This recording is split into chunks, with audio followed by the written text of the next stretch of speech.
my name is Ray Stein, and this is Brian Gray. We're with APO Financial. Yeah, and today we're going to be talking about income planning, and more specifically, an important topic that has a lot of misconception behind it, and it's called the 4% rule. And the reason why we say it is a lot of misconception because the rule is almost published every single day. Actually, we think it is published every day in multiple financial articles and the web and the internet and TV. You kind of hear a lot.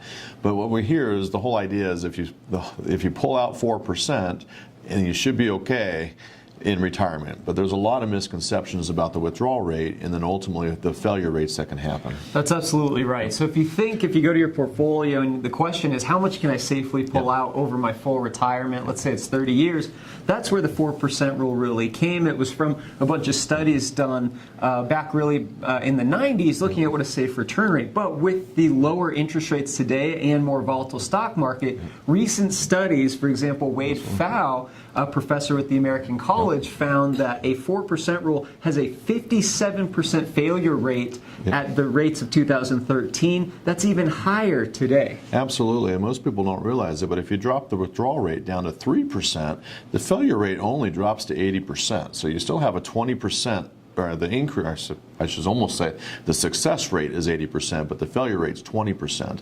And the reality is if you saved $1 million and you're anticipating a $40,000 a year to be able to pull out, now that's $30,000. That's a big number, so it's very important to have more guaranteed income. It really is. The other issue, T. Rowe Price did a study. They say you should drop it to 2.8%. On $1 million, that's living on $28,000 a year, which that's rough for being considered a millionaire.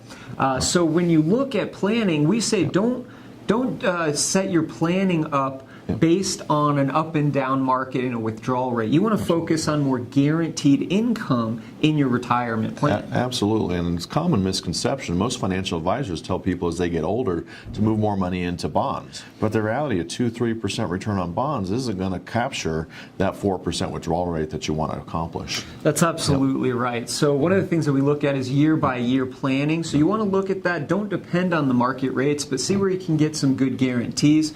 We always love looking at fixed indexed annuities, annuities, things that don't fluctuate, especially in retirement years, so you can count on some of those guarantees. Absolutely. And always remember the key thing with retirement planning is to put more certainty in your plan so that way you can lower your stress and anxiety.